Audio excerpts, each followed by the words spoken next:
Good evening, everyone. Thank you for joining us. I'm Susan Slater, President and CEO of Habitat for Humanity of Washington, D.C. and Northern Virginia, and the chair of the Housing Production Trust Fund Advisory Board, and yet another hat, also a board member of the Coalition for Nonprofit Housing and Economic Development. So I'm very, very pleased to be talking about making the numbers work with you tonight. I'll be moderating this event, and the event was assembled by a diversity of groups working on affordable housing in DC. And if we could put the slide up. Okay.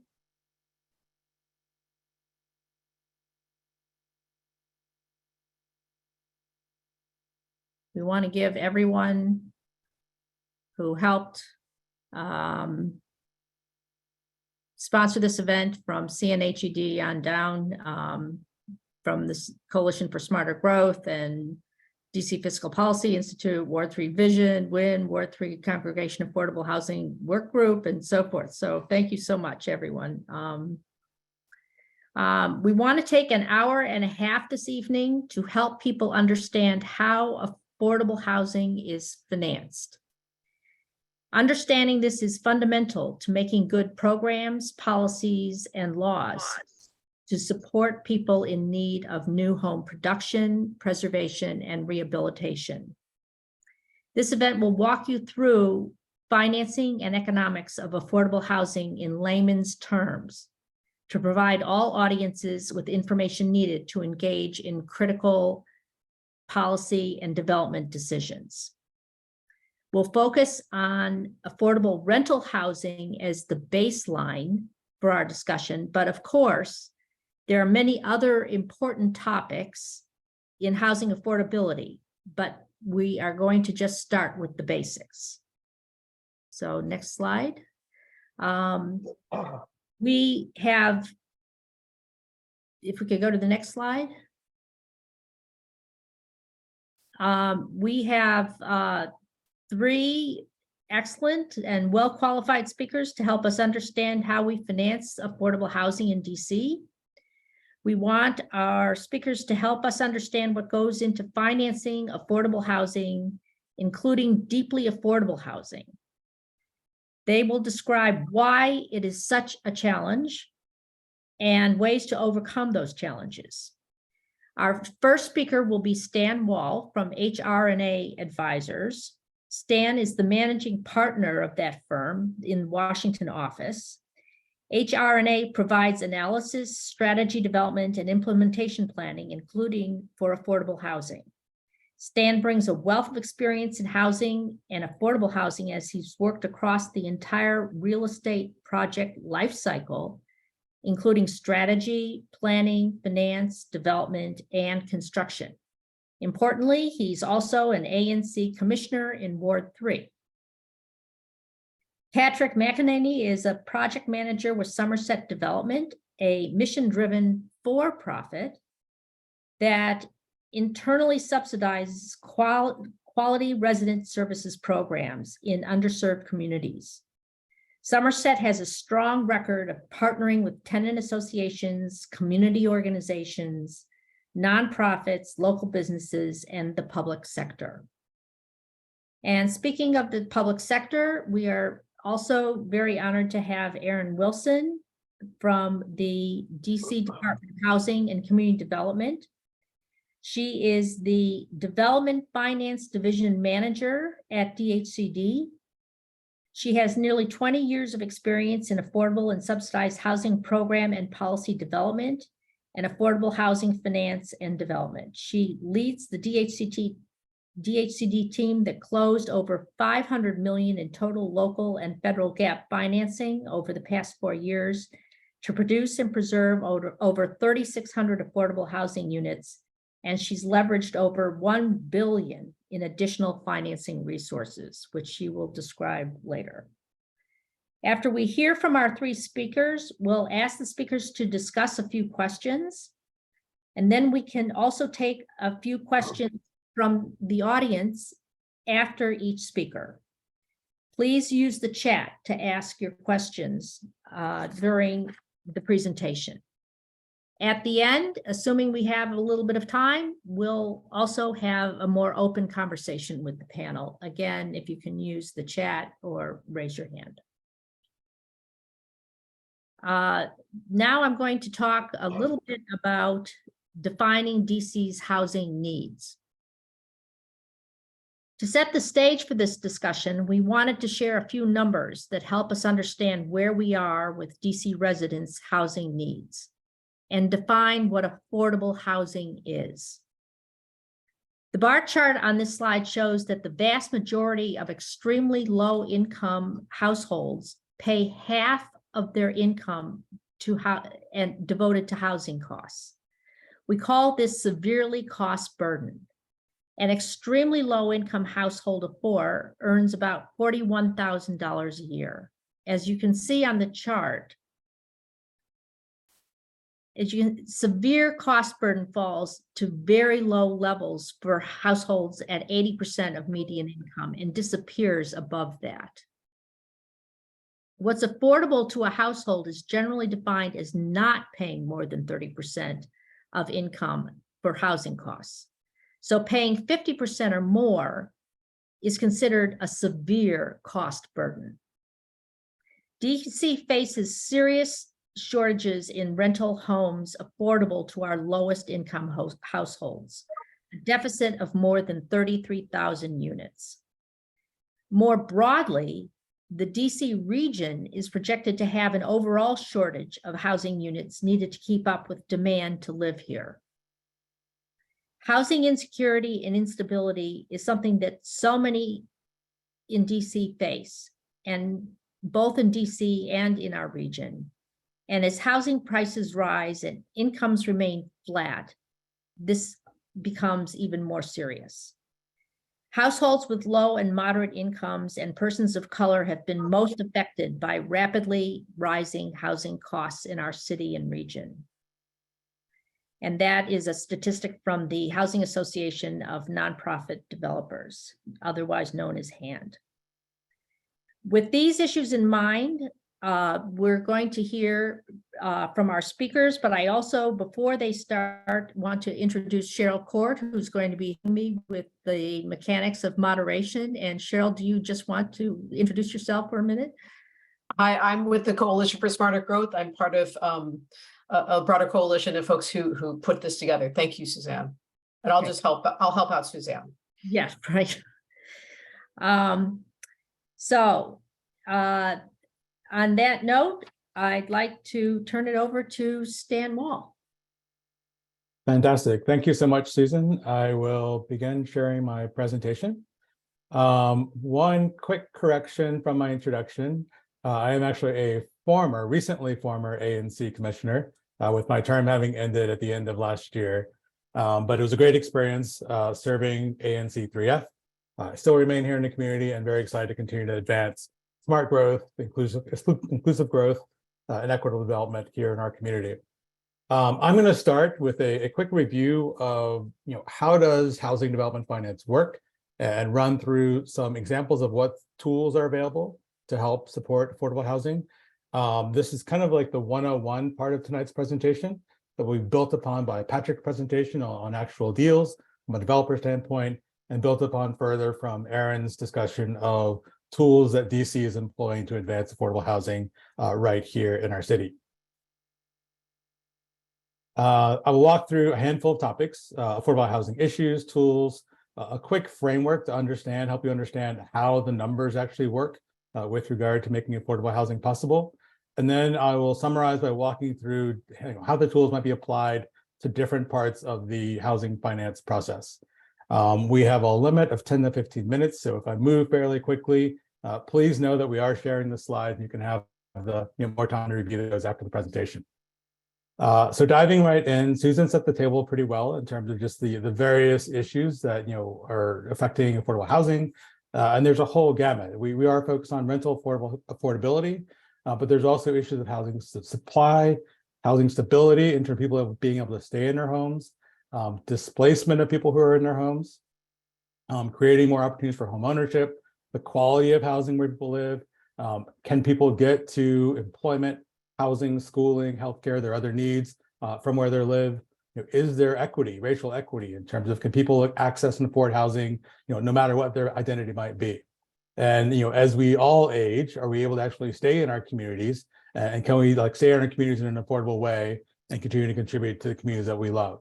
And most critically, those who are most vulnerable, how do we actually create services and housing for those who are either unhoused or at the risk of homelessness?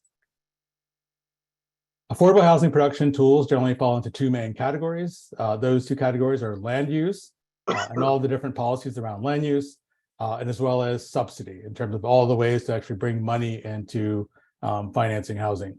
Land use includes municipal regulations and zoning authority that indirectly improves affordable housing by increasing the supply, or directly incentivize or requires the production of affordable units, such as inclusionary zoning. Subsidies help to provide below market loans, grants, other public resources to close the gap between what an affordable household can afford to pay and the actual cost to afford and to develop and operate housing.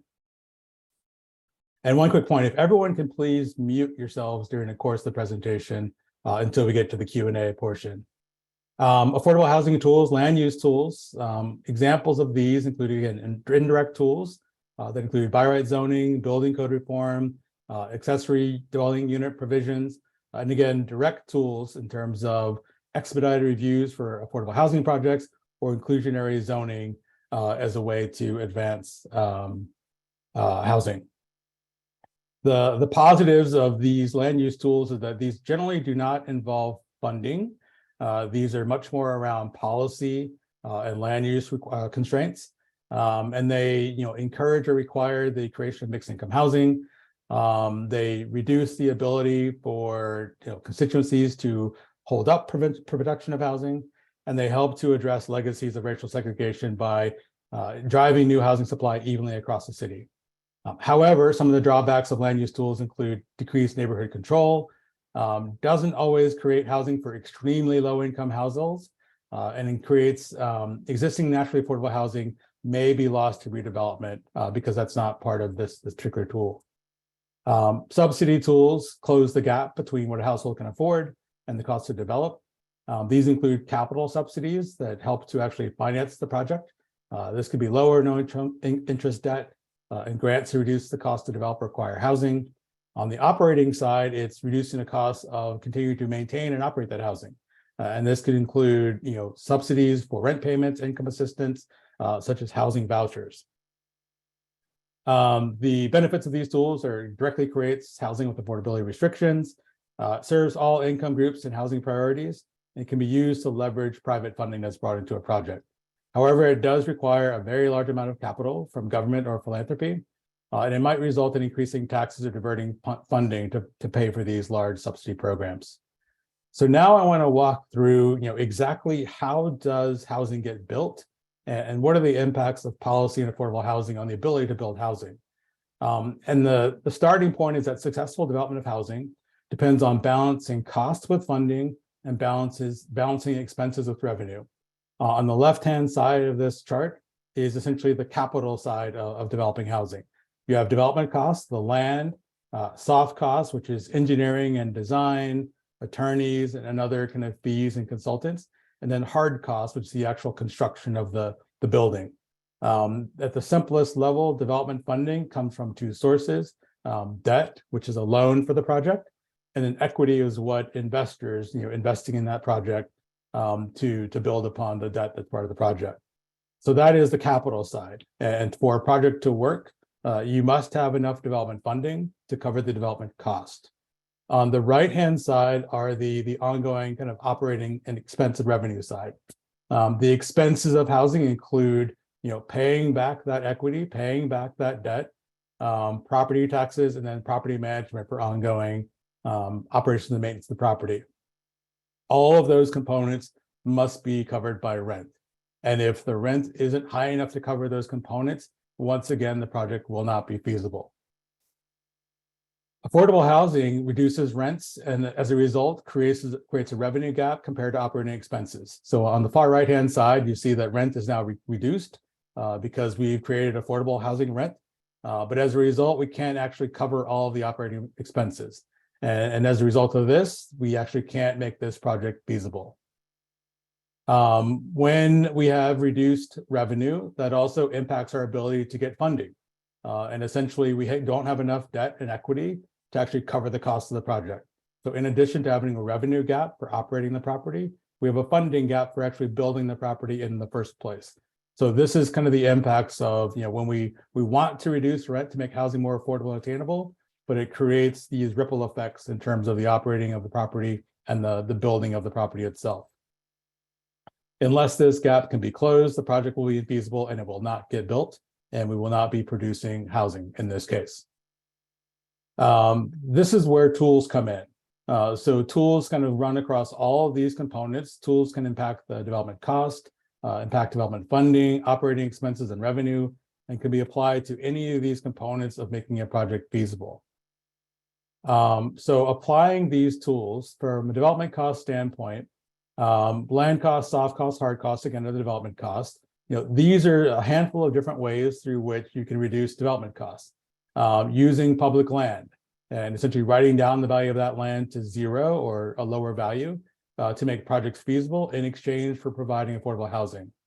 Accessory dwelling units is one way to incentivize additional living on existing lots, independent from the primary home. So essentially a home and that has excess space is putting in an additional unit of housing, which again is taking advantage of existing, quote unquote, free land in this case. Reducing fees, entitlement fees, community benefits of the proffers. These are ways to reduce the soft costs that are part of development cost. Accelerated approvals, by right development. Those are two things that impact time. And if we can speed up the time that it takes to get a project entitled, it actually reduces the cost for the developer, particularly financing costs and holding costs for the land. And finally, flexible design standards such as parking relief that helps to, again, reduce hard costs to build the project. Tools on the funding side, and we're going to get into these a lot later with Aaron's discussion later on. This includes Housing Production Trust Fund, which are revenue funds administered by the district to provide gap financing for projects. Low-income housing tax credits that are administered by the federal government. Tax increment finance, payment in lieu of taxes. Both of these are ways to divert property tax to support funding a development project. And then corporate and philanthropic funding. This includes programs like Amazon's recent investment in housing across the region to essentially subsidize and reduce the cost of debt and equity on projects, as well as federal loan and grant programs that also reduce debt and borrowing costs in the projects. On the operating expense side, again, the four categories are equity, debt, property tax, and property management are the key categories of expenses. Property tax abatement, so abating the taxes that are required to be paid for an affordable housing project, that reduces that layer of cost on the operating side. Landlord risk funds that helps to incentivize landlords to take tenant-based vouchers to cover unpaid security deposits and back rent. Again, it's a way to reduce some of the operating cost of property management. And again, lower cost financing, which again reduces debt service and equity return by having lower cost to borrow and fund the project. On the revenue side, this is the last section. There's again a number of tools to help on the revenue side. Inclusionary zoning, providing density bonuses that essentially create more market rate rent that can then be used to subsidize affordable rent in a project. Tenant-based vouchers, which helps to subsidize tenants by providing that gap funding that covers what they can afford to pay versus the rent required for the unit where they're occupying. And then project-based vouchers, which are applied to the project to again cover the gap in rent between market rate and affordable rent. And again, going back to our original kind of framework of the development funding gap and revenue gap, when you apply these tools, you close the gap in development funding or reduce cost, creates feasibility on building a project. On the revenue side, either increasing rent subsidies or decreasing operating expenses, once again reaches feasibility on the operating side. Quick summary, and I think I'm close to time. Yes. Successful housing development requires balancing development cost and funding and balancing operating expenses and revenues. And as we saw in the framework, all of these are very much interconnected. Housing development is hard, particularly given construction costs, as well as these days financing costs. are both making any type of project, very difficult to reach feasibility. Affordable housing is even more difficult. Affordable housing tools can reduce difficulty and increase production by creating value that offsets the cost of affordable units. However, no single tool is perfect. And many times success requires layering multiple tools and stacking these tools to reach feasibility. And with that, I will turn over to Patrick to actually walk through the developer experience. Actually, before we get to Patrick, there's one important question in the chat about whether all the stats and other references are just for the district itself. So I think in my presentation, there were a couple references to DHCD, but these tools are national tools. These are used everywhere. These are not unique to DC whatsoever. Communities across the country have trust funds. Developers and builders and nonprofits use tax credits and other tools across the country to advance their projects. So these are essentially national best practices in advancing the funding and financing of affordable housing. okay, Patrick. Great, thank you. All right, so my name is Patrick McEnany. I'm a senior project manager with Somerset Development. We are a local DC-based, mission-driven affordable housing developer. We work in both DC and Baltimore.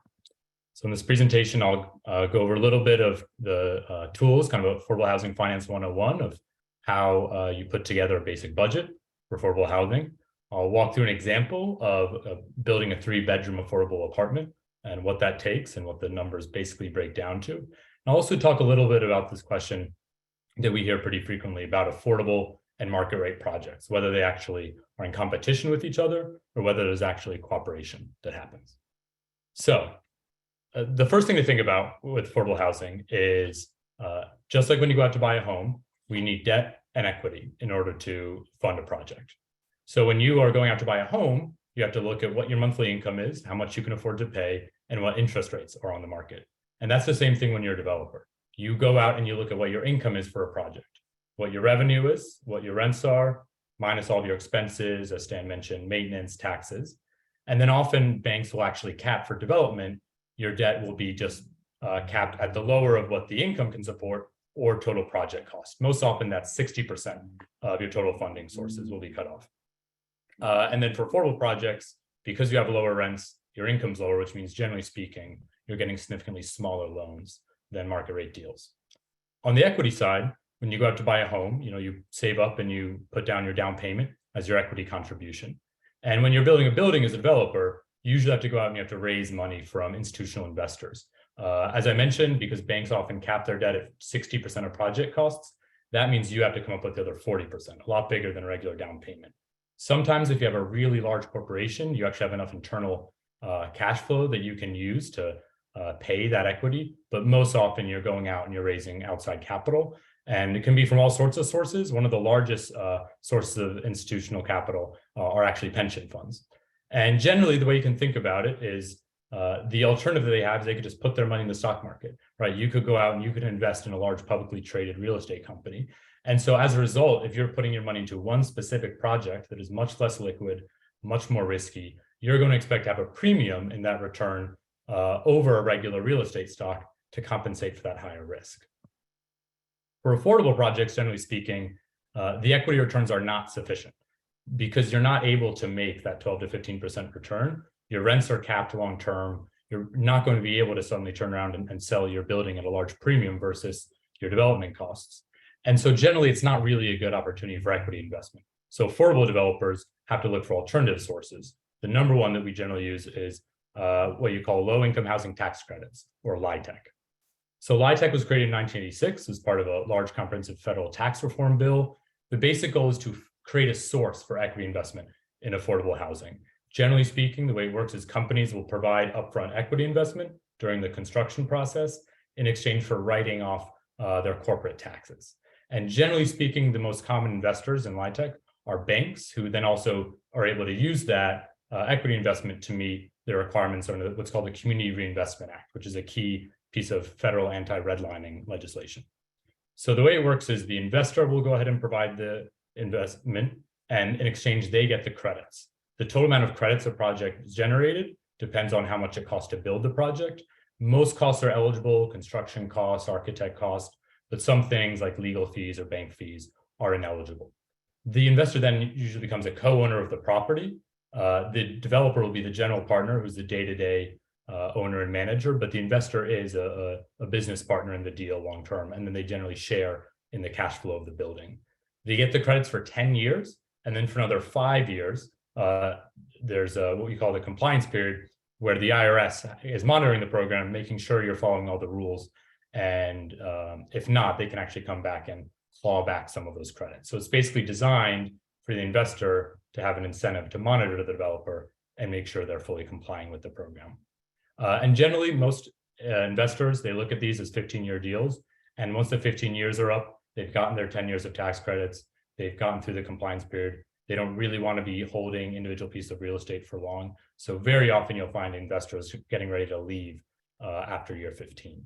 So here is a graph. Overall, you can see the different housing programs over time. And this is actually already a few years old, but LIHTC has now actually passed all of our other main federal housing programs. It's larger than public housing. It's larger than Section 8 vouchers that move with tenants, as well as Section 8 vouchers that are tied to specific buildings.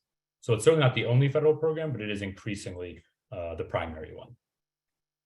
But LIHTC on its own is not enough usually. So even with getting out a mortgage for a building, as well as that equity, you're usually going to have an additional gap.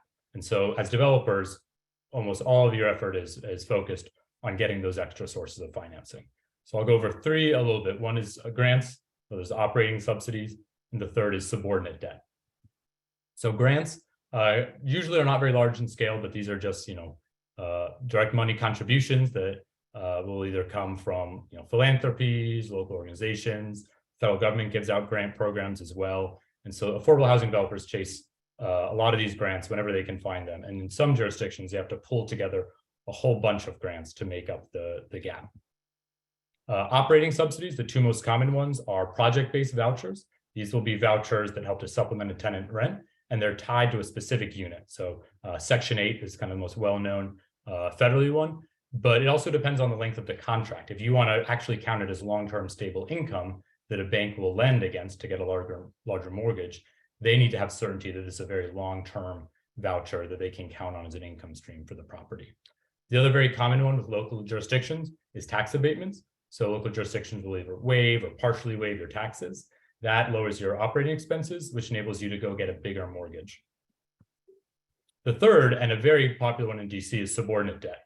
This is basically a second mortgage after your first mortgage that is below in lien position, the primary mortgage from a bank.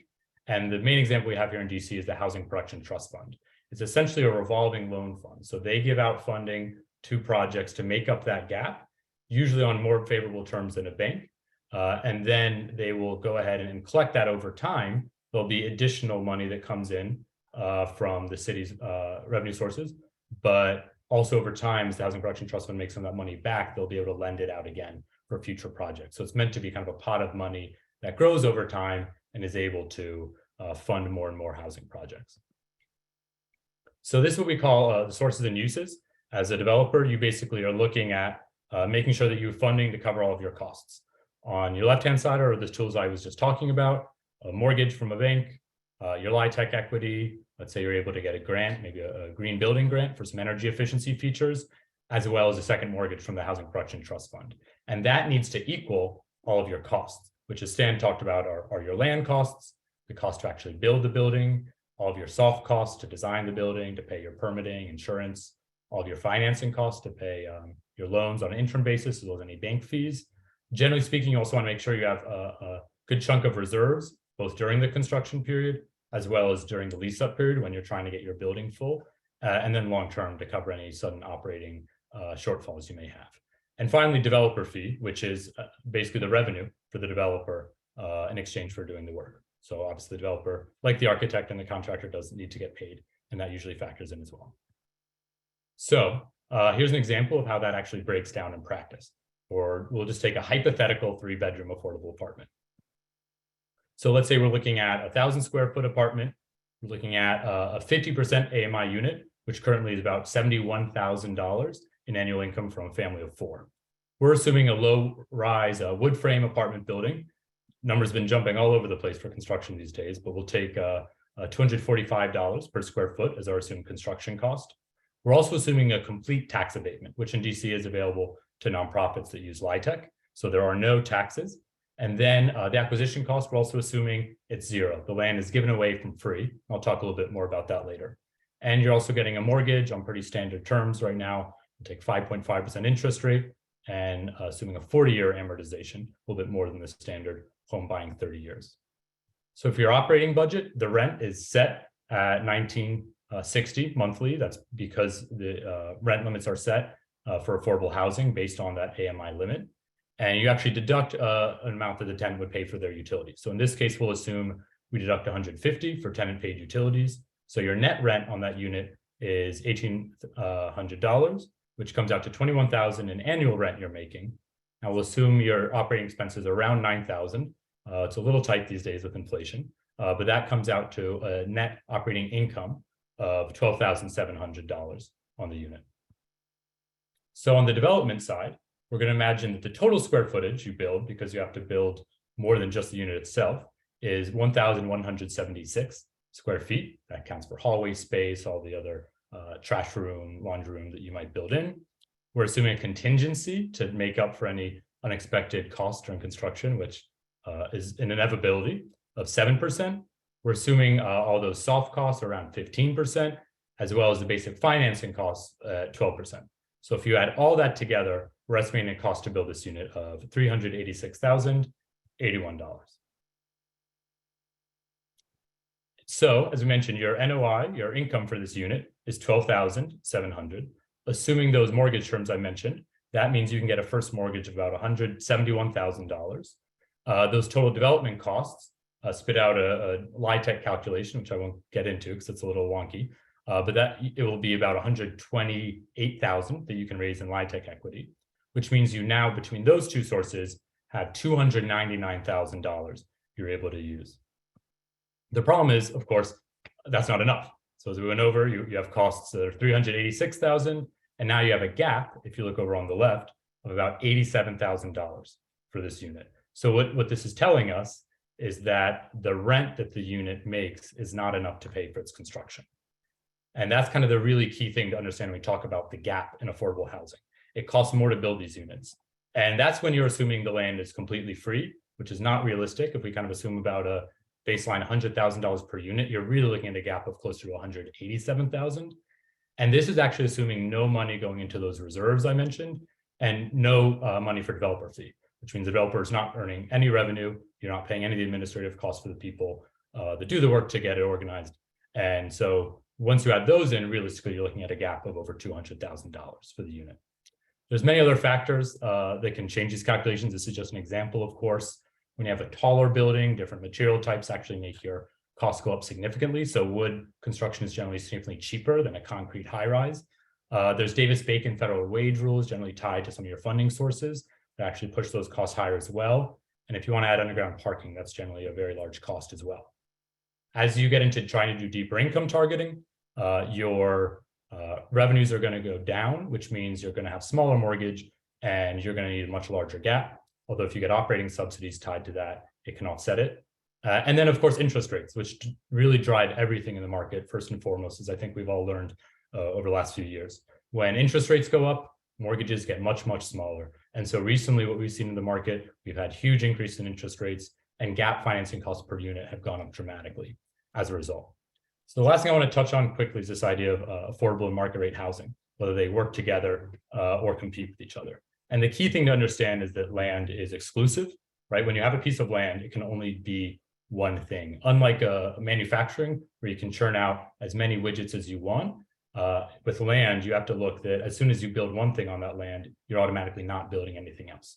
And so that's what we call highest and best use analysis in land, is the land value is generally set by whatever is the thing you can build on it that generates the highest return overall. And I'm actually running a little short on time, so I'm going to skip through this very quickly. But as an example, if you take one piece of land that could be an apartment building, it could be an office building, it could be a factory. Each of those, they'll model that out and they'll come up with the assumed land cost that the project could pay, which is basically the output. All your interest rates are fixed, your assumed rent is fixed, your construction costs are fixed. And so the land value is really the output that you're spitting out to then go and bid on the land to try and buy it. And so if an apartment building can pay 5 million, an office building can pay 4, and the factory can pay 2, the land value is 5 million, and that's the highest and best use. And then only the apartment building can go forward. The office building and the factory can't compete. And the key thing to understand is that actually works for similar projects as well. If you take 3 examples of multifamily projects where you set the rents at different levels, it's the exact same building, but just different levels of rents. As an example, I ran some of these numbers a while ago, and at the top level, 1,900 for studio, 2,400 for 1 bedroom, 3,400 for a 2, you could pay potentially 17 million for a piece of land that can build a 180 unit building. With a little lower rents, you can only pay 5 million. And for project 3, at the lowest level rents, it's actually negative. You have a gap, as I was talking about before. And so as a result, when you put that land on the market, it becomes worth 17.5 million, and only that highest rent level is going to be able to move forward and compete. And so that really is kind of the key to understanding why middle income housing is not being built in the city. It's when you have higher income projects that can compete, they're going to outbid all those other projects to become financially unfeasible. But it's key to understand that when you increase supply broadly in the market, you are lowering rents overall, and slowly over time, you can reduce some of that effect. That gets more extreme the more supply is limited, and you only have a few projects that are really catering to the extreme. And so it is really important to still be able to increase supply overall. And that eventually does help affordable developers who are also out there competing with land, because it means that slowly you have those land values coming down and you're able to compete better to find new projects. And as a good example, here's just a heat map. It's a few years old now of home values in DC. And you can see there's kind of a very, very stark gap between the east of the city, the west of the city, the middle of the city, which should come as no surprise. But really, at the core, what this is showing, which I find most interesting, is in the area where you do have higher density in those more affluent pockets, like downtown Bethesda, where I grew up, you actually do see a little bit of more housing affordability. So there is kind of a key element that you can see when you actually look out on a map and see the housing type and how that impacts land costs. So just to wrap everything up, to build deeply dedicated affordable housing, you do need significant amounts of subsidy. There's no way around it, both from the federal government by the LIHTC program, as well as the bonds that have to be paired with that, and as well as tools from state and local government for subordinate debt or operating subsidies or property tax abatements. Even when you remove what people talk about a lot, which is speculation, which is essentially tied to questions around land value, as well as developer profit, right, which is that what people, again, I would call revenue is developer fee, that even you take those two things out of the equation, affordable housing projects still require subsidies. So it's not just about speculation or developer profit. It's just a basic math question. And affordable housing development is, it is unique, but it is still at the core dramatically impacted by macroeconomics, the way land values in the city move up and down, the way interest rates move up and down. We've all been hit by inflation quite hard, whether you're in a market rate or affordable housing recently, and it's no different for us. And so generally, in our end, even though we are affordable housing developers, we do not look at market rate and affordable housing as either or. We do believe that fundamentally to solve this problem, we have to work together. And when you increase supply, you can hope to lower land prices and actually make it easier to build affordable housing projects. So that is it. Sorry for going a little over, Suzanne. I will turn it over to Erin. Okay, thank you so much, Patrick. For the moment, we don't have questions in the chat that I can see. So we gained a little bit of time. And let's turn it over to Erin. Great. Good evening, everyone. As I've been introduced, I'm Erin Wilson. I'm the Development Finance Division Manager at DHCD. Let me go ahead and share my presentation.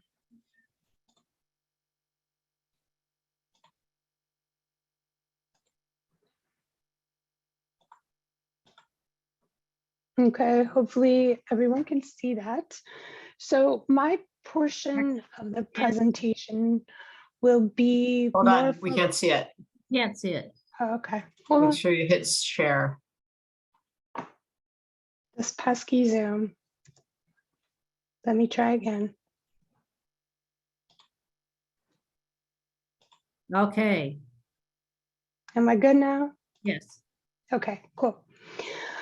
So my portion of the presentation is really going to focus a little bit more on how we do what we do at DHCD, and then some of the results that we've had over the past 5 years since 2019.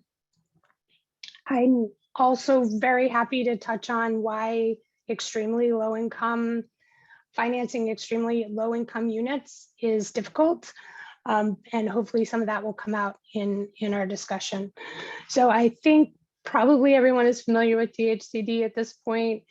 I'm going to be focusing on what the Development Finance Division does, which is providing gap financing and other resources to produce and preserve affordable housing in the city. So the Development Finance Division, we have a great team. We have a team of almost 20 people who are working day in and day out with the sole objective of providing gap financing to preserve and produce affordable housing. And our philosophy, our core principle, as I'm sure Patrick is well aware, is that we are a gap financing lender. So what does that mean? That means that we are providing a loan and we're only providing as much as is needed for the project. So Patrick and his team, they've got to go out, they have to get every other possible source under the sun before they come to us and apply to the agency for financing. And all of this, right, is to solve the problem that both Stan and Patrick were highlighting, which is it costs more than the end to construct and rehabilitate than the end project is valued at, because it is affordable housing. So how do we do this? How do most projects come into our pipeline? So the primary way is through our consolidated request for proposals for affordable housing. This offers local and federal resources for affordable housing, and I'll provide some more detail on that in the next slide. Our most recent RFP was in 2021. We expect to have another RFP coming out in 2023. But I do encourage, this is a link, and I believe Cheryl said all the materials will be sent out afterwards and available, but I do encourage you to go look at the RFP to understand how it is that we do what we do. One important thing is that the RFP is aligned with the Low-Income Housing Tax Credit Qualified Allocation Plan, which is a mouthful, but essentially it's our federal plan for how we administer low-income housing tax credits. So both Patrick and Stan mentioned there's a 4% credit, which is associated with tax-exempt bonds, and there's a 9% credit, which is not associated with bonds, and it is competitively awarded through our RFP. So just to give a snapshot, I'm not going to go through each one of these, but we have a variety of funding that's available in our RFP. Probably the one that you're most familiar with is the Housing Production Trust Fund. We've had, incredible support through that fund over the last few years, and it has been our primary funding source. The other source that I do just want to touch on, even though it's not part of the RFP, are tax-exempt bonds, which are issued by the DC Housing Finance Agency. And those are really an important source because they're connected, and the 4% tax credit, which provides equity for the project, is connected to those bonds. So DCHFA is a really important partner agency for us as well. And then in terms of operating subsidies, we have both local rent supplement program, which hopefully some people are familiar with. It is the operating subsidy that both Patrick and Stan we're referring to. There are other subsidies out there. A project might have a Section 8 contract that is already operational on the property, which helps support additional debt, so you can oftentimes make projects work a little bit easier with that operating subsidy. And then I did just want to highlight, permanent supportive housing is one focus area for the city, and it has been for some time. And our RFP is a consolidated RFP. So we bring in resources from DCHA, from DHS, and some of that is social services support for permanent supportive housing units. Not going to go through this in detail, but wanted to convey that anytime someone comes in with an application, we have very stringent threshold criteria. If you don't meet the basic financial feasibility, operational and project feasibility requirements, that application doesn't move forward to scoring. So once an application meets threshold, it moves forward to scoring. So the evaluation criteria, which is what we score on, really reflects the district's policy priorities when it comes to housing. And I do want to just highlight a few items here. One is there is a preference for family-oriented units. So those would be 2-bedroom, 3-bedroom units. That is required by the HPTF legislation. We do need to give a preference for family-oriented units. And we recognize there is a huge need for those. The other thing that I want to highlight is we have a significant preference for place-based priority, so that we are trying to incentivize projects that are in higher cost areas and that are in higher opportunity areas. And that has been in place since before 2019, but it's really founded on the Housing Equity Report, which has goals for each planning area in the city, and the explicit goal of making sure that affordable housing is more equitably distributed. So Patrick and his team, they come in, they submit an application, they pass threshold, they've submitted a really strong application, they score well. Ultimately, the DHCD director selects the project. And in reality, that's just the beginning in some ways, right? So my team, who are fantastic and have great technical knowledge, that means that project is assigned to a project manager and an underwriter. They are going through that application with a fine-tooth comb. They're looking at all of the various items that Stan and Patrick have gone through. So we're looking at all the other sources. Have you explored this? Have you explored that? What about your operating expenses? Are these realistic? Are they not realistic? Do we have data to back up what you're showing us to know that they're within the realm of being reasonable? So we have a whole process where we underwrite, we have a loan review committee internally in DHCD that makes a recommendation to the director. And then once the project is greenlit to move forward, we still have to do all the legal documents. We have to go to council for passive approval.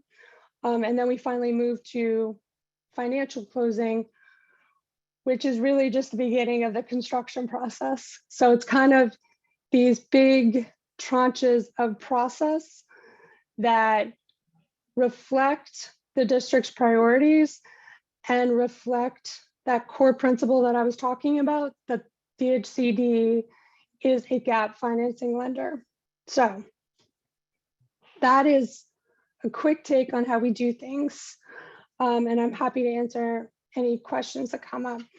I do want to spend just a couple of minutes on some of the results that we've had, which I think are pretty phenomenal. I think we all acknowledge there is an immense amount of need, especially for extremely low-income households. But I did just want to highlight that, you know, over the past 4.5 years, we've closed on 6,200 affordable units, which is pretty incredible. And about 70% of those units are targeted to 50% median family income and below. So that's great. And I do want to note that this is all funding sources. It is not just Housing Production Trust Fund. And this also includes projects that haven't been funded through DHCD. They only go to DCHFA. So the income ranges that are shown here are really inclusive of what's been produced through tax credits, tax exempt bonds, as well as DHCD financing. So the next piece that I want to highlight, since I believe 2016, we have had a preference. Don't quote me on that. I would have to go back and double check. We've given a preference in points for different increased levels of affordability beyond the minimum. The minimum is 40 years per HPTF law. We recently increased it for our tax credits, so 40 years is the minimum. And we've had a lot of take up and a lot of success in applicants selecting that commitment for perpetual affordability. So you can see here, all the blue are the projects that have selected perpetual affordability. And from our 2021 consolidated RFP, 100% of the selected projects have committed to perpetual affordability. So that is huge in terms of, because every time the district is putting money into a project, we're buying a certain level of affordability, and we're buying affordability for a certain period of time. And I think that the community, the development communities, take up of perpetual affordability really speaks to the commitment to not only making sure that we meet certain levels of affordability, but also the time commitment for how long that housing will remain affordable. So that's what I have. I have more information if we get into a discussion about funding 30% MFI units, and I'm happy to do that, but I'll leave it there for now. Okay, Erin, thank you so much. We have a couple starter questions, and then we'll get into some of the questions in the chat. One of the starter questions for the panel, which is very appropriate to be following Erin's presentation, is the trust fund really a best practice nationally, and how critical is Housing Production Trust Fund to achieve our affordable housing goals? And I think Patrick and Stan both touched on that. Erin, you gave a lot of very good numbers, but the trust fund is one of the very largest sources of gap financing, and we just wanted Patrick and Stan to talk briefly about the trust fund as a tool. I'll start, and Patrick definitely add on, but I think one of the greatest benefits of the Housing Production Trust Fund is its flexibility, as compared to a lot of the other like federal funding programs. All of those funding programs come with different types of restrictions, on the use and application of those funds, whereas the trust fund as a concept can be uniquely designed to the needs that we have, here in DC. Which allows it to be applied in so many different unique ways, as Erin has mentioned. So I think that flexibility is probably one of the biggest benefits of the program to support affordable housing in many different ways. Patrick. Sure, I can add two things. One is, our company work in DC and Baltimore. We always talk about it as a tale of two cities. They're obviously two cities with very different kind of economic conditions, as well as two cities with really different affordable housing programs. And the trust fund for us in DC is an incredibly helpful tool. It's really useful to the work that we do. It means that we're able to kind of move forward and have a game plan for projects much faster and much more straightforward than we do in Baltimore. And the other thing that I would add in is that when you actually look at the numbers on a net present value basis, when the city is putting in money in as a capital investment upfront, it's using money to help finance a need in the development budget. That generally tends to be much better bang for your buck on a dollar for dollar basis than just the long-term subsidy that you're putting in, whether it's a tax abatement or an operating subsidy. It's kind of a more efficient way generally to fund more affordable housing and kind of stretch your dollar further. If I could blend in a related question from the chat, and this is really for Aaron, how long is the underwriting process altogether from start to finish? So our goal is always 12 months, but I would say in reality, it's 12 to 18 months right now. And you have to keep in mind that before we start underwriting, there's been a long pre-development period, and Patrick can speak more to that, but it's about identifying the site, potentially acquiring the site or having a contract on the site, doing all the pre-development work that even just gets you to applying for our funding. And then once a project is selected, there's multiple parallel partners that a developer is working with. So they're lining up all their other financing, they're lining up their investor, they're working on permits, right? Their A&E, getting their design ready to submit for permits. So it's not just DHCD doing the underwriting. There's a lot happening behind the scenes that all has to come together to a financial closing. I just want to add in quickly on the pre-development side, the kind of key thing to understand about pre-development work, whether you're building a market rate building or an affordable building, is basically the developer, you are paying a huge amount of cost upfront before you actually get all of your long-term financing in place for the construction. As an example, for 100 or 120 unit building, you may be looking at $2.5 million that you're spending for your architect to go out and design the building, to pay all your permits for all that. And so there's always a question too, as the developer of how you're funding that, of how risky you're willing to be, how much you want to spend that money early when you don't kind of have a long-term plan for the construction. And so that's kind of another key. How you manage that whole pre-development period is a crucial part of putting everything together, because that's generally where you as a developer are highest risk. And as developers can kind of go bankrupt, that's usually your most dangerous period. Let's take one more question from the chat that's related to what we're talking about right now. Is perpetual affordability for the life of the building or the life of the land? Yes, so we covenant the land for perpetual affordability. So we have an affordability covenant that is recorded on the land. The inclusionary zoning program is a little different, and that is for the life of the building, but our covenant is on the land. Thank you. And then let's go back to something that Erin mentioned that she'd be perfectly happy to talk about, and I asked the other panelists also.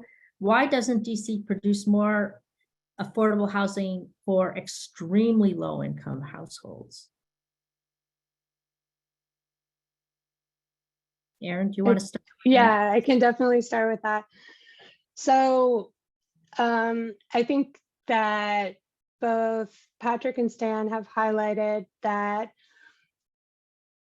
no matter how you slice it, you need more subsidy for 30% MFI units, right? And I think the other struggle with 30% MFI units, so it's more subsidy. It's either operating subsidy and capital subsidy or both. And I do want to share actually, I'm going to share slides again, because I do have a couple of slides that I think are useful in this case.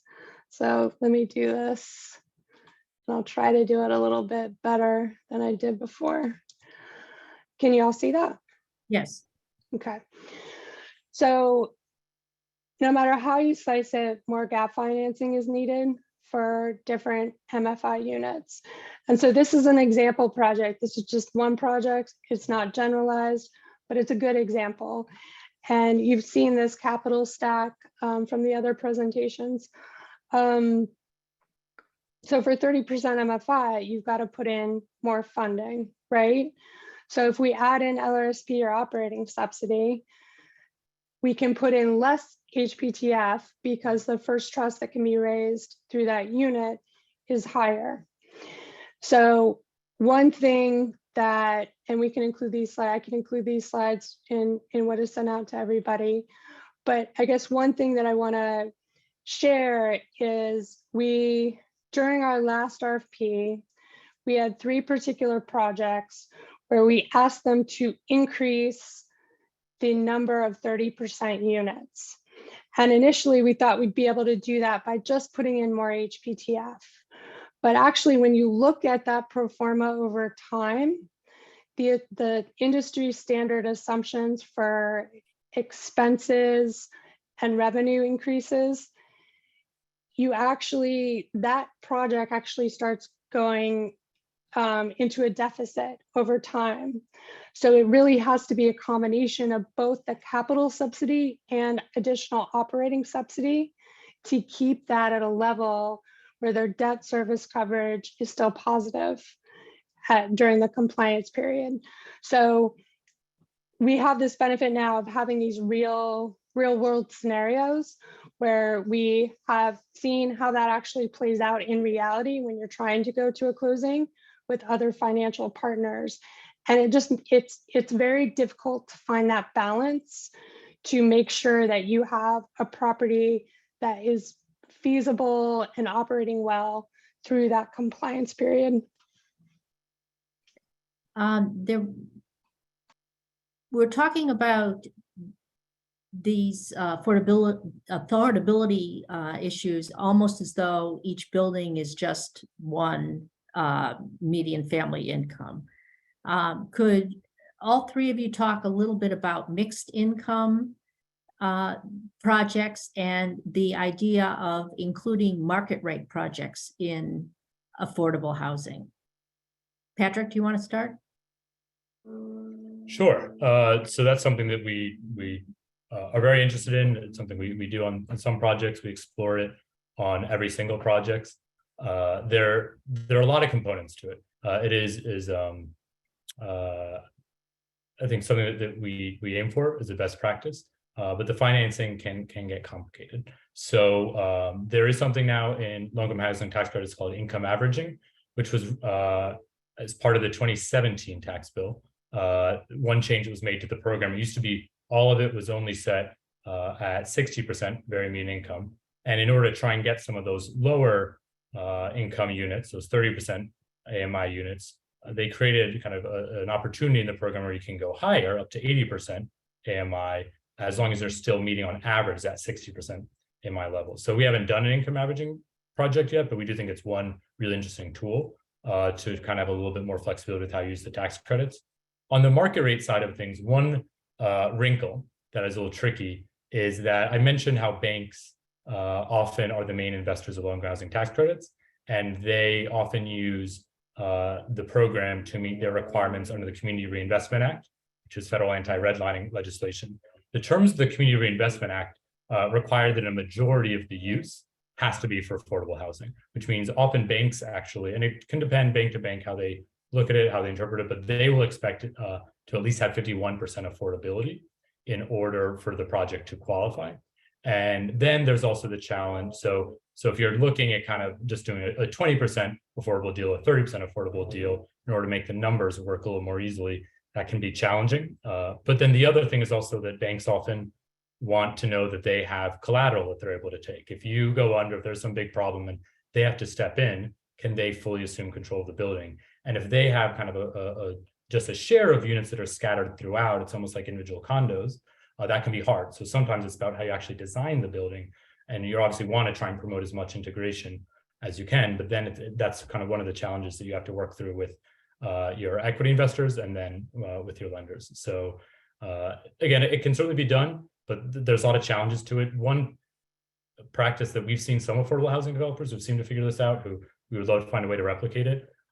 If they get big enough, they are able to have enough tax liability that they can take the credits themselves. They don't have to go out to a third-party investor, and then they have a lot more flexibility. But obviously, you have to be a very, very big company in order to make that work. So it's still, I'd say, certainly a work in progress for us on our end. Aaron, did you want to say anything about mixed income and the idea of mixing market rate with mixed income? That's an unusual one for HPTF, but one that a number of developers are moving towards. Sure. I mean, I think mixed income has been a best practice for a long time, right? Through research, through practice, and it's certainly something that we consider. So the other struggle, I think, with producing extremely low income units is funding a project that is thoughtful and that will be feasible for the long term. And oftentimes, mixed income is the best approach for that. The other piece that we've tried to encourage in the RFP for certain areas of the city is a mixed income component. So there could be areas right now where affordable housing is the market, but we know this city has changed so much over the last 20 years and it will continue changing. So what will it look like in the future?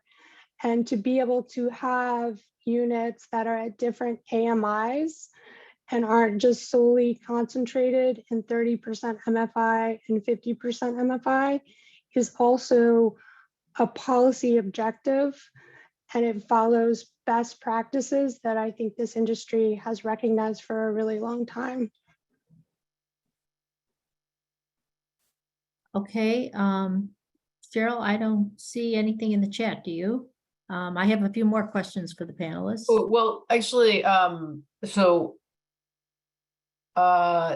actually, maybe Leslie Steen could explain her chat if about operating costs at the 30% AMI level. Leslie, where are you? Let me see. Here. Oh, I thought I was on mute. Unmuted. Hi there. When you get to the 30% of AMI level or less, over the long term, those income levels those rent levels don't support the operating costs.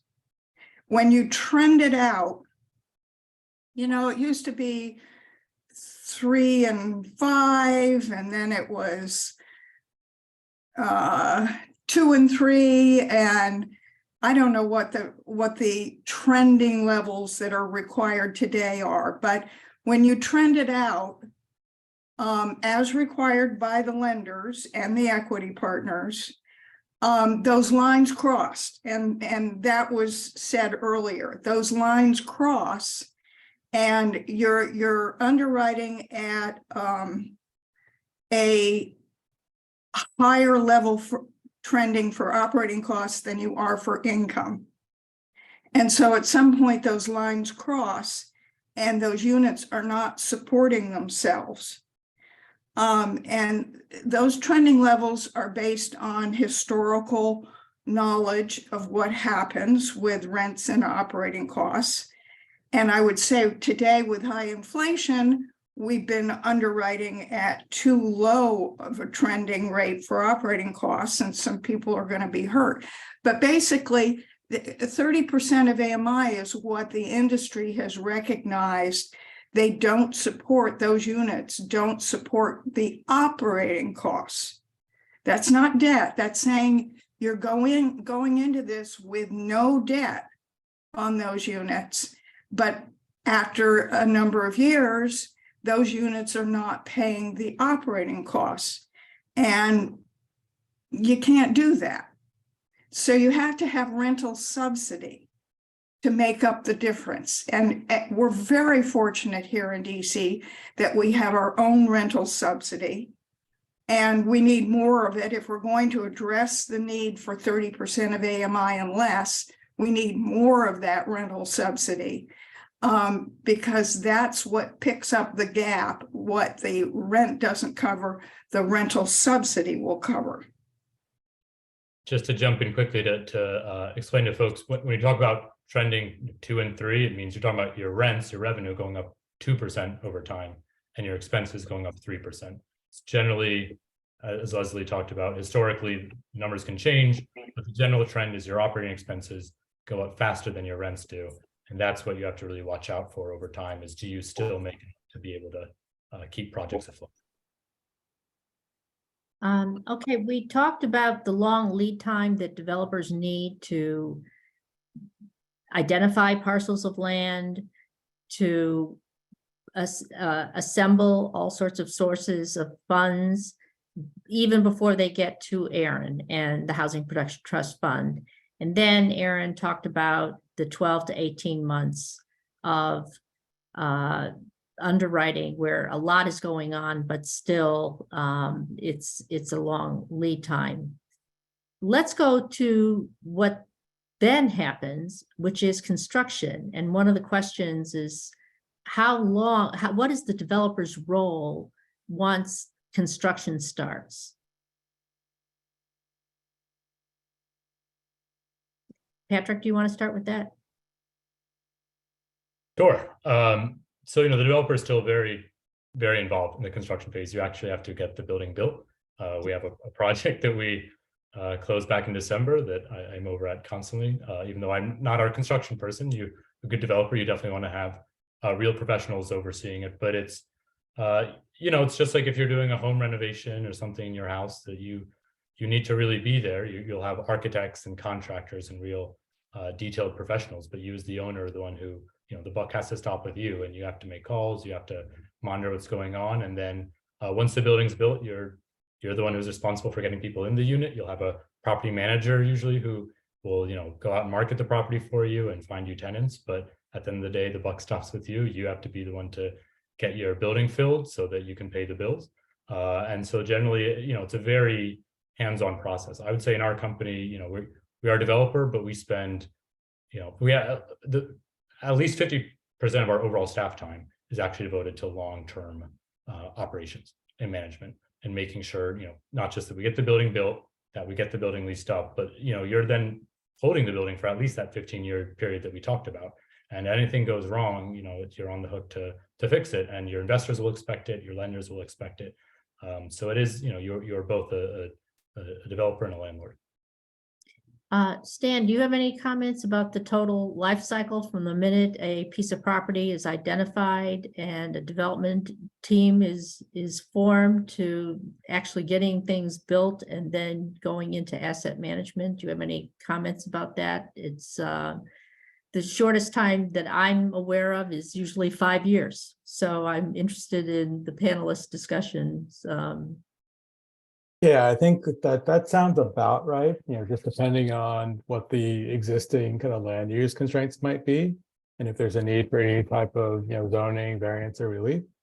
But it also kind of goes back to a point that I raised earlier around ways to create value, and one way is to compress that period, because during that period, if a developer has executed an option on the land that they're essentially paying for that time period, to control the property while waiting to deliver the building, that's a cost.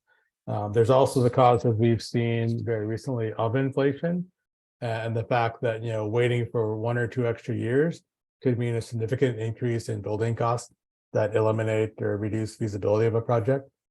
So any means needed or any means possible to compress that period is, again, another way toward making the delivery of affordable housing easier. And Suzanne, I should apologize. I think I misheard your question. But I do want to just jump in one more time. 5 years, I'd say, is certainly if you're lucky and things go well. Right. And one of the biggest challenges as an affordable housing developer is acquiring land, right? So a lot of affordable housing projects you'll see are on land that the city already happens to own, or maybe it's a mission-based landowner who specifically wants to build affordable housing on their parcel, or it's a redevelopment of an existing parcel that the affordable housing developer owns.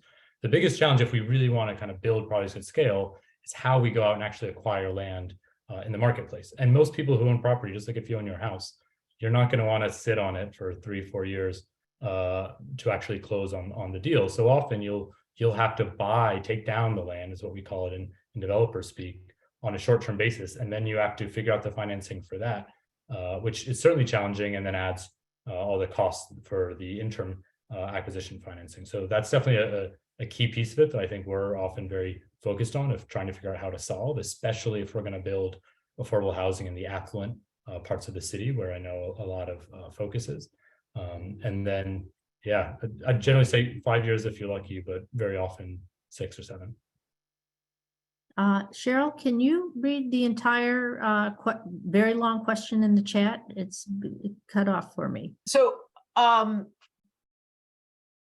let's see. So Stan mentioned earlier that one of the local sources available is a landlord risk fund to incentivize taking vouchers. Since it's illegal for the district to not accept tenant-based voucher or any source of income, would it be better? Why is this needed? Would it be better considered as a fund to support additional costs that the federal government does not fund? Or is it incentivizing development of rentals in DC more generally, since the voucher anti-discrimination will apply to whoever operates it?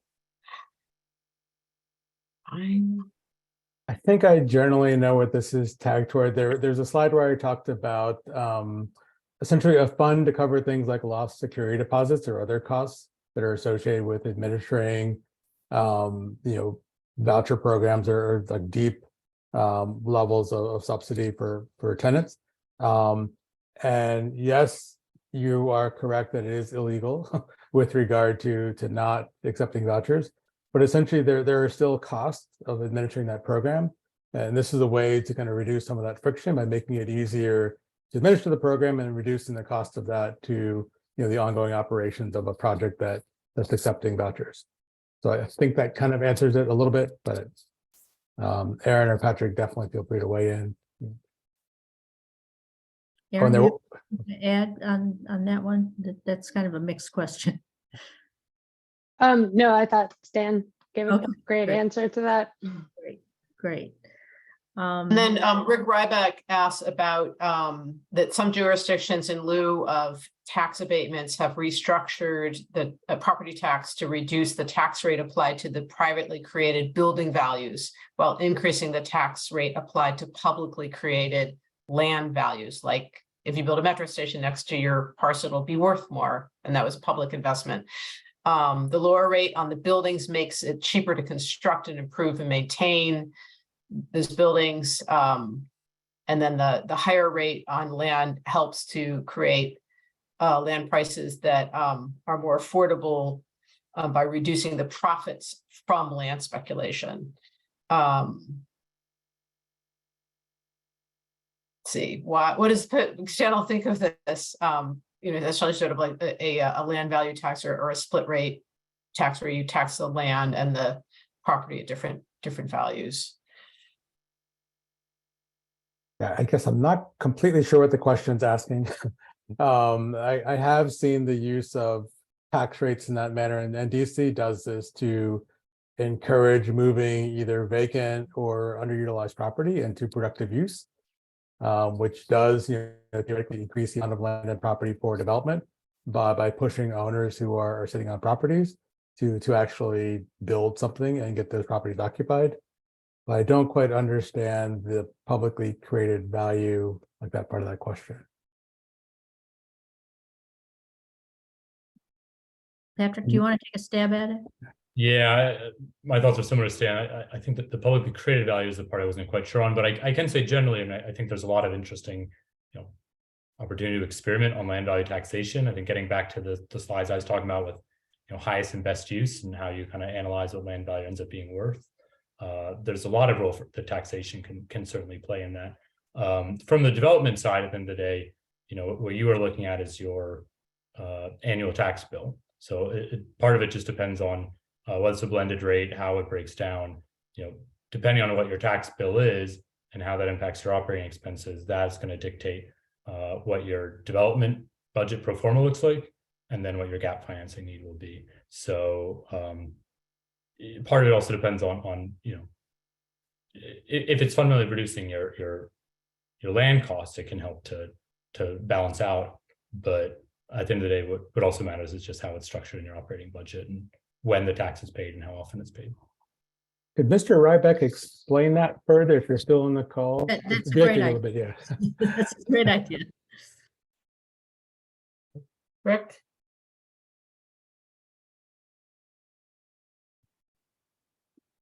Hold I on. think you need to unmute. Yes, thank you for letting me unmute. This is Rick Ryback. I'm with Just Economics. So the only point of my question, I'm sorry it was confusing, is that land value is created by the public. In other words, land value is not created by the property owner.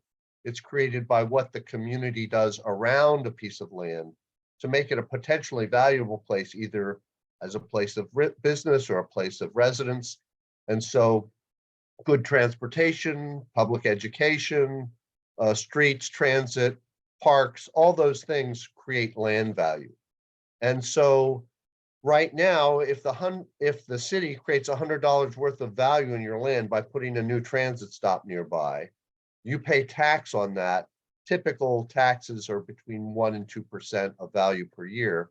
The net present value of that is $10 or $20. So if the city gives you $100 worth of land value, you pay the city either $10 or $20 for that $100. So basically, the city's giving the property owner a windfall of $80 to $90. And the ability of private landowners to appropriate this publicly created land value is the fuel for land speculation. And I'm sure most of the panelists is aware that a lot of people own land, they sit on it, waiting for future land value appreciation. And to some degree, that land speculation, in other words, owning land not to use it, but just to wait for future appreciation, it reduces the amount of land available for development today and helps boost land prices. And it becomes a self-fulfilling prophecy. The more people who are withholding land from development, the more land prices go up, the more other people are encouraged to do the same thing. And so what some cities have done is they've raised the tax on land value. And what that does, it's kind of interesting because the tax on buildings is a cost. If I put a tax on buildings, then I have to, people produce less and what's left over costs more. But if you put a tax on land, there's not going to be any less land after you tax it than there was before. So the tax on land is a cost of ownership. And the price of land is based on the benefits people expect to receive from owning land. So if you raise the tax on land, the benefits of ownership go down, which means the price I'm willing to pay for a piece of land goes down if the tax on land goes up. That's a little counterintuitive. But what's nice about this approach, and I think some of you are a little bit familiar with it, but if I simply shift the tax off of buildings onto land, the lower tax on buildings makes buildings more affordable, while the higher tax on land, the lower tax on buildings makes buildings more affordable. The higher tax on land reduces the land price. So without new spending and without any loss of revenue, shifting the tax can make both the buildings and the land more affordable. And some communities have had success with this in Pennsylvania. I'm just wondering whether the panel was familiar with this approach. Stan, do you want to make a comment on that? Yeah, lightly familiar with it. And again, I think the way, it's been employed locally is more around potentially penalizing people for sitting on vacant buildings or blighted property as a way to push those properties into productive use. Another way that dynamic plays out is through the use of things like special taxing districts or tax increment financing districts that might be applied, around transit areas or around parks or other amenities that are a way to kind of capture the value created by those public amenities.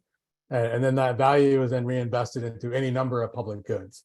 It might be invested into infrastructure, it might be reinvested into affordable housing, but that's another mechanism that a lot of places have used to actually, take care of that dynamic that you're talking about in terms of that value that's created by the public good and redirecting that back into, social goods. So those are some flavors. I'm not familiar with the approach you're talking about in Pennsylvania, but it does sound somewhat interesting to explore. I just wanted to catch Maya's question. She has a kind of specific question related to mixed income housing.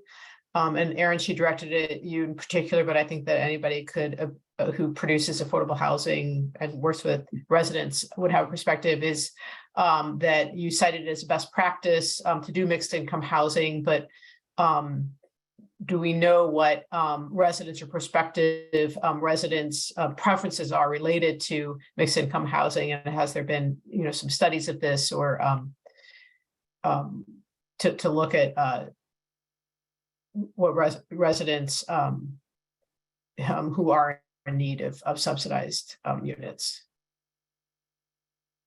Sure, I can start and then others can jump in.